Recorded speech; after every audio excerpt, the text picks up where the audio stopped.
Fala aí, galerinha do segundo ano do ensino médio. Estamos começando então mais uma semana, nossa terceira semana do ciclo 1, segundo bimestre.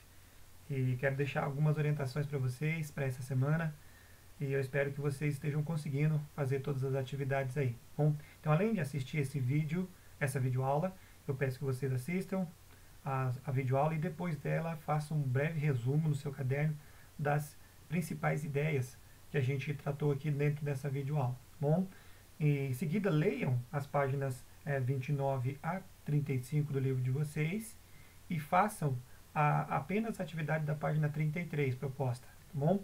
Então essa semana eu quero deixar um pouco menos para vocês aí de atividades e para que a gente possa depois na próxima semana também complementar esse capítulo que é o capítulo 2 do nosso caderno 7, tá legal? E na quinta-feira eu pretendo então colocar também já o gabarito da atividade que eu pedi para vocês essa semana e eu espero também a sua participação no fórum. Legal? Nessa semana também temos fórum, então por favor não esqueçam de participar também no nosso fórum nessa semana. Bom, então vamos lá, gente. Hoje nós vamos falar um pouquinho a respeito então do operariado e das lutas políticas durante o século XVIII e especialmente século XIX na Europa, certo? Então nossos alvos estão aí para vocês, os objetivos deste capítulo. Ah, vocês podem olhar ali que é reconhecer o vínculo entre o nascimento da classe operária e o desenvolvimento das forças produtivas do sistema capitalista, bem como movimentos e conquistas trabalhistas, que será a nossa aula de hoje, em especial. Diferenciar os modelos reivindicatórios do operariado e sua demanda por maior participação política e melhores condições de trabalho, também falaremos na nossa aula de hoje. Identificar e distinguir as teorias políticas de cunho social no século XIX, em especial o socialismo e anarquismo, que daremos a aula na semana que vem, e estabelecer comparações entre as ideologias associadas ao operariado e aquelas relacionadas à classe burguesa, também na aula que vem. Tá bom, gente? Então esses seriam os nossos objetivos desse capítulo. Os principais conceitos que nós queremos aprender aqui, relacionados ao movimento operariado, né, o movimento operário, né, que nós vamos falar especialmente hoje, a luta de classes, que é algo muito comum dentro do sistema socialista, né, os direitos trabalhistas, socialismo científico, que é a base do socialismo nos dias atuais também, e anarquismo. São as ideias que nós e conceitos que nós gostaríamos que vocês aprendessem durante a aula, não durante toda essa aula de hoje, mas durante esse capítulo, que é o capítulo 2. Na aula de hoje a gente vai falar sobre alguns desses conceitos, tá bom? Bom, o século XIX foi interessante que nós estudamos na aula passada, que foi muito truculento em relação à questão política. Da mesma forma que foi truculento em relação à política, na outra direção, na parte realmente industrial, houve um avanço muito grande. Os países influenciados pela Revolução Industrial, como aqui começa na Inglaterra, começam também a desenvolver cada vez mais a indústria nos seus países. Juntamente com o desenvolvimento industrial, também começa a inspirar, né, movimentos de pessoas que estavam nessas fábricas, que trabalhavam nessas fábricas, né? Então, esses são os chamados de operários. Esses movimentos, movimentos de luta por melhores condições de trabalho inspiraram diversos escritores da época para romancear aquela época, mas também para trazer um pouquinho da realidade. Um dos mais conhecidos dessa época é o Oliver Twist, né? Talvez já ouviram falar certamente deste livro que virou filme. Nós temos autores como Robert Owen, o Proudhon, Pierre Proudhon, né? O Karl Marx, Friedrich Engels, que vão escrever o Manifesto Comunista, o Bakunin, que também propõe a teoria do anarquismo. Então esses caras vão tentar, né, trazer aí novas ideias, né, baseadas especialmente nas ciências sociais. Esses caras então vão tentar produzir esses estudos que possam fazer melhor entender a sociedade daquela época e especialmente a ideia deles seria uma mudança nessa sociedade onde os burgueses que estariam na liderança deveriam ser substituídos pela classe operariada, né? Então, esse é o contexto que nós estaremos estudando aqui justamente. É um contexto de bastante industrialização, de progresso para alguns países, porém, esse progresso não foi feito sem muita luta do operariado. Tá legal, gente? Bom, então vamos falar um pouquinho a respeito disso, né? Essa bandeira que vocês estão vendo ali está sendo costurada durante a desculpa, a Guerra Civil Espanhola, em 1936, na época do governador, do tirano, né? Do general Franco, na Espanha. Foi uma luta entre o totalitarismo de Franco contra o socialismo, que era o que ganhou as últimas eleições dentro da Espanha. E elas estão ali construindo, né, essa bandeira que vocês veem claramente que é uma bandeira do internacional socialismo. O socialismo, conforme vocês veem até a citação ali, constitui um complexo conjunto de teorias que procuram sancionar as mazelas da sociedade moderna, né, essas lutas da sociedade moderna. Originários no século XIX, esses princípios inspiraram um grande número de ações coletivas e processos revolucionários ao longo da história. E aí você vê o que ele fala lá da que eu acabei de mencionar para vocês, a bandeira da Internacional Comunista costurada ali na Espanha. Tá bom, gente? Então o socialismo é um desses movimentos que surge justamente nesse período que nós acabamos de contextualizar para vocês. Tá? Vamos falar um pouquinho da classe operária rapidinho aí. A palavra realmente operário, ela significa aquele que executa, aquele que produz. Alguns falam aquele que trabalha. Nós hoje em dia brincamos que o operário é o orelha seca, aquele cara que está na lida, né? Aquele que está trabalhando mesmo. O chefe manda e o operário é o que está realmente lá fazendo a atividade prática mesmo, né? Mas o operário então é aquele que executa, o que produz. E é um termo muito antigo, mas ele vai ganhar muita força justamente nesse século XVIII, né? Porque no século XVIII ele vai começar a ser relacionado justamente a esse trabalhador assalariado das indústrias, das fábricas, mas também dentro da agricultura, dentro daquele trabalhador que trabalhava no campo. Esses camaradas vão ser chamados então de operários. No século XIX, esse termo vai ainda ser ampliado por causa do emprego no Manifesto Comunista, especialmente, que vai ser utilizado o termo proletariado, que nós vamos ver daqui a pouquinho, né? O vocabulário socialista e marxista vai demarcar esse termo aí como aqueles que estão lutando contra a burguesia. A burguesia que detém os meios de produção, que está com os meios de produção, vai ter aquele célebre conflito, né? Aquela célebre luta, né? com, com o proletariado, tá certo? Que são os operários. Joia, gente? Um contexto importante aqui que a gente pode falar para vocês é a questão do nome proletário. O proletário é um termo muito antigo, vem também da Roma antiga, e significa aquele que tem muita prole, aqueles que têm muitos filhos, né?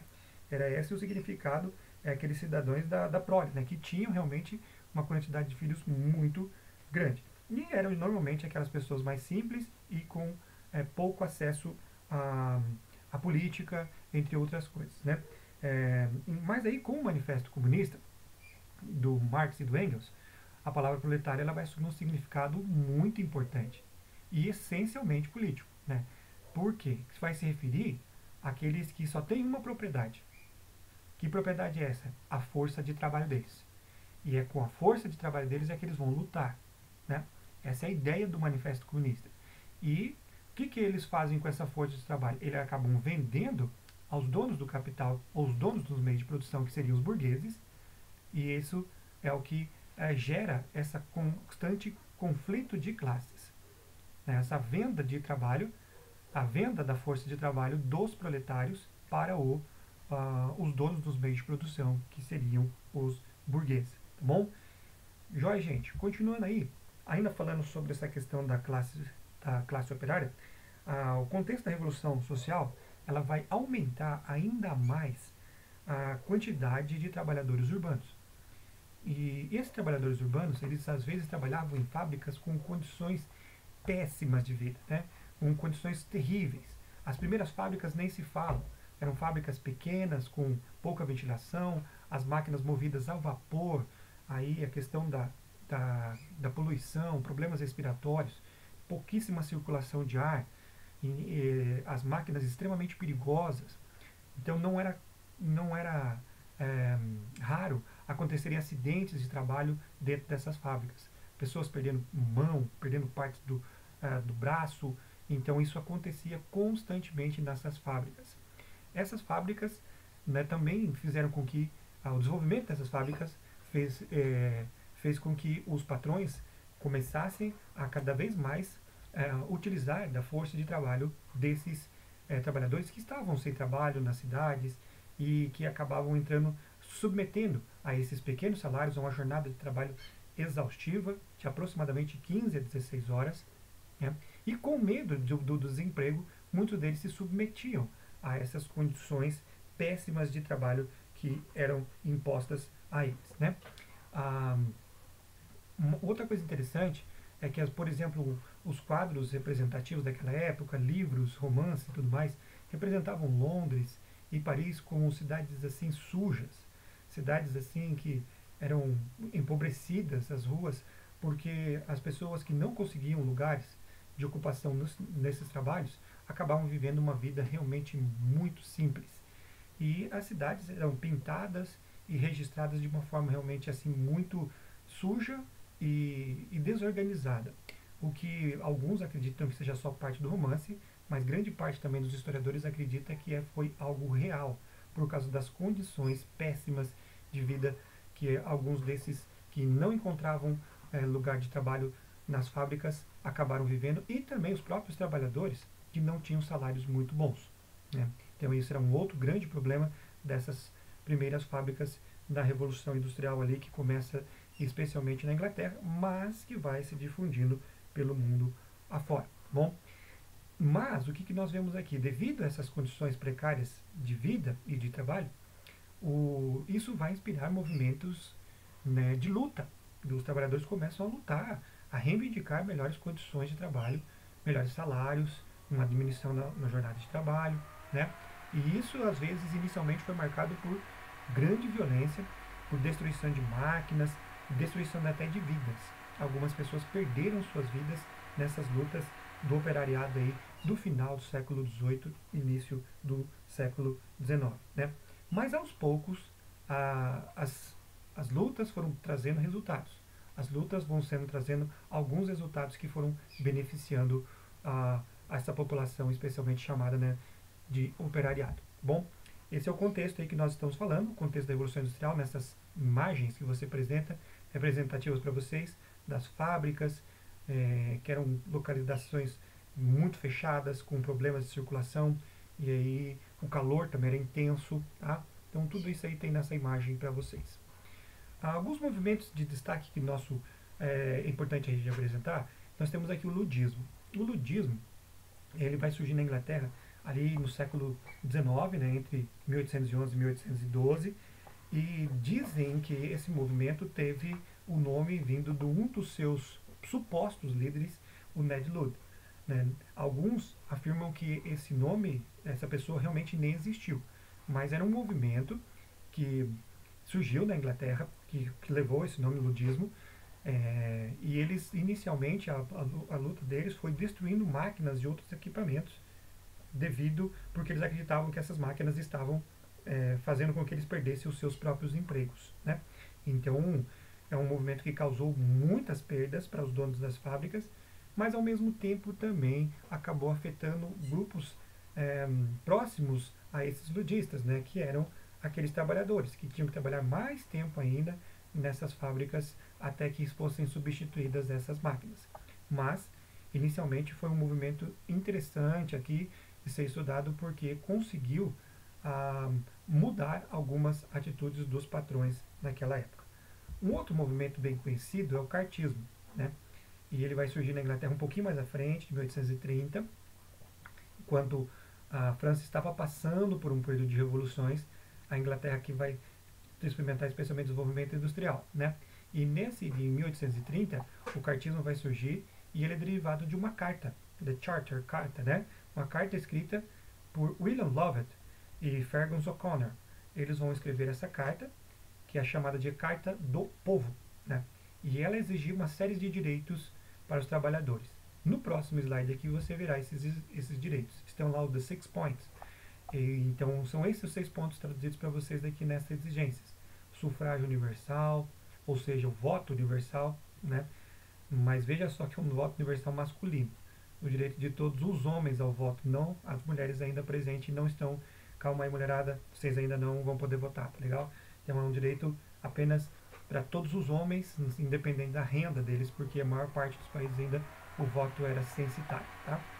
Voto secreto através da cédula, como era feito há pouco tempo atrás, né, aqui no Brasil ainda, com uma cédula, com um papelzinho que você tinha que gravar lá o nome de quem você estava votando, eleições anuais, igualdade entre os direitos eleitorais, as pessoas, participação de representantes das classes operárias no parlamento. Essa foi a principal luta do cartismo que identificou eles como movimento operariado, porque eles queriam que o parlamento também tivesse representantes do operariado, né? E uma das coisas que eles queriam era justamente essa, o que o parlamento não aceitou. Mas, inicialmente, né? Mas as lutas do cartismo levaram a conquistas importantes, né?